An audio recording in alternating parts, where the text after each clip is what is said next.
Morning, all back at the show again. A few games last night. Had the inner city rivalry, Lakers against Clippers. Played in Inglewood. Had the Mavericks against the Warriors. Nuggets against Wizards. Rockets against Sixers. Pretty decent matchups last night. To say the least. Just want to touch on some things here. Things that I saw. So, I want to show the NBA standings real quick because I just want to highlight something. So, the West is a bloodbath. We know that already, anyways. We know that already, anyways, but where do I want to go? Clippers. So, the Clippers started off the season, I believe, 6-21, and it did not look like it was going to be too good. Since then, I believe they're 14-3, and they're trending in the right direction. James Harden, for his whole entire career, I believe, if I'm getting this stat right, he's never missed the playoffs. So right now, they're in the play-in. They're 6.5 games back of locking in a playoff spot, solidifying a playoff spot. They're 4 games back of giving themselves 2 tries to make it to the playoffs with a new play-in thing that got added in. So all 4 of these teams still have a chance to make the playoffs just because of the play-in. I wonder when they're going to get rid of the play-in, if they're ever going to get rid of the play-in. Maybe not, right? But yeah, so the Clippers are putting themselves in a good position to make that play-in for sure. They're far from getting them in a spot. That's how bad they set themselves back. But they've really turned it around since, and they have a chance to keep James Harden's streak alive of making the playoffs. If they end up in making it from one of these spots, they're gonna end up in the 8th seed and have to play the Thunder most likely. So it's not the best bargain, but won't be bad. Keep the streak alive, see what happens. But the reason why I wanted to talk about them and this emergence is just because this is what you get when you get a healthy Kawhi. He's probably played, of these 14-3, I said, so 17 games. Of those 17 games, he's probably played about 15 of them. He had a streak where he was on a 22-game play-in streak, and then he missed a few games or a little ankle tweak or whatever. But Kawhi Leonard, when healthy, I've said this previously in the past few years, he's a top 5 player in the league. Because what he does, he guards, he hits his shots, and it almost feels like Kawhi Leonard doesn't miss when he shoots the ball. So he's playing very, very good as of late. He's an all-star this year. I hope James Harden could get into all-star as well. It's in Inglewood. It would be nice to have them both represented. Clippers, the new facility, and everything there. So both of those guys are having them in great positions right now. And hopefully they continue to string together some more wins, and maybe they could probably push themselves up to around that 8th spot so they give themselves 2 shots in the play-in. But we'll see. It's going to be a crazy second half of the season. It's going to be a sprint, especially in the Western Conference. So we'll see what else we could get out of the Clippers. But good shit for Kawhi. Happy for him with the health. But now let's talk about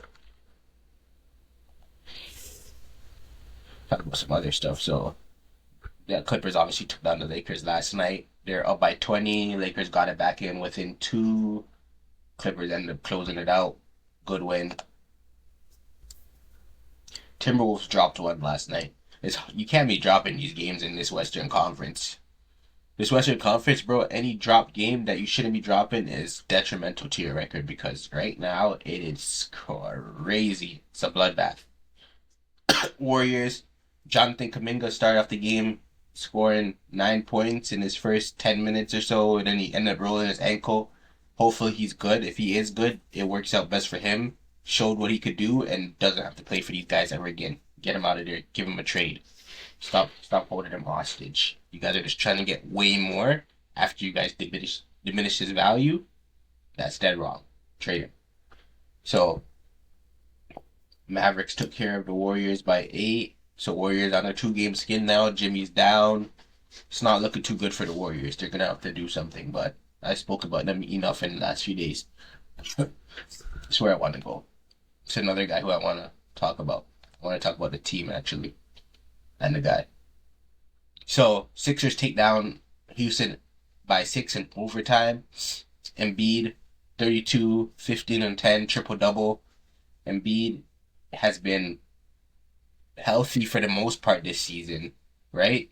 And I said this, if we could get a healthy Embiid, and obviously that's a big if, the Sixers are scary in the East. As I spoke about recently, the East is very diminished by injuries this year. So you only got about like 3 teams at the top there.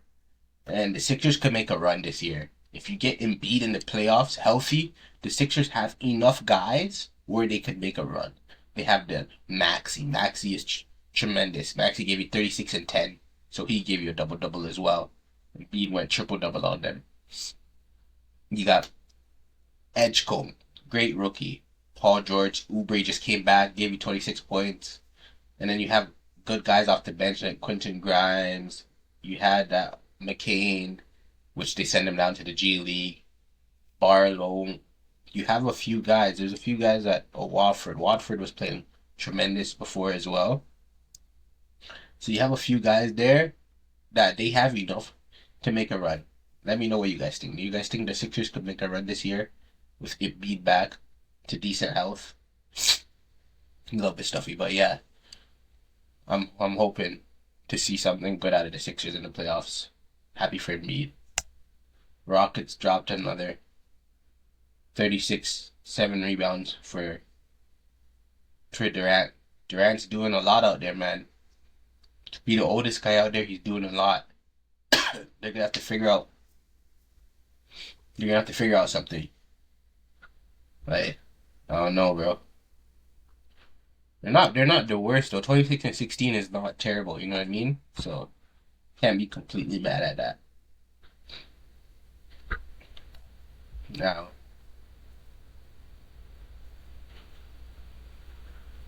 this right here. Yeah. Timberwolves dropped this. Can't be dropping these games, man. With all your guys out there. But that's just what it comes down to. Everybody in the NBA is competitive, bro. All these guys are professional players. They all could hoop. So the Warriors have to deal with it. Timberwolves coming off of back-to-back losses. No, 3 losses in a row, it looks like. Jesus. 4. Timberwolves dropped 4 in a row? Holy smokes. In this Western Conference? You dropping 4 in a row? Yeah, that can't happen. When you're dropping, you can't drop 4 in a row in the Western Conference this year. It's too jam-packed. Like, it's insane. Like, it's insane dropping 4 in a row. How much spots would they have dropped off of that? Down to 7. They probably dropped 3 spots off of that. Because I think I remember talking about how Anthony Edwards should be over Steph Curry for the All-Star game, and I said he was the 4th seed. So, they dropped 3 spots. Dropped 4 in a row. I'm surprised it's not more than that, to be honest. It would have probably been 5 if the Warriors didn't lose Jimmy. That's insane. But the Warriors have to deal with the Timberwolves coming off of back-to-back 4 losses, my fault. And the Warriors are coming off of back-to-back losses as well, so we'll see who wants it more. This is about to really shake up the Western Conference, so great night of games.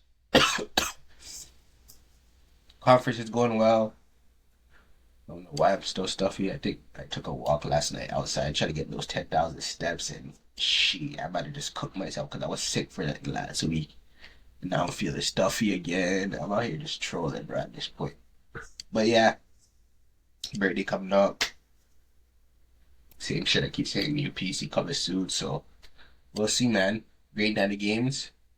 Appreciate you guys for showing support. Drop a like, drop a subscribe if you got this far. You know, see if we can build something here.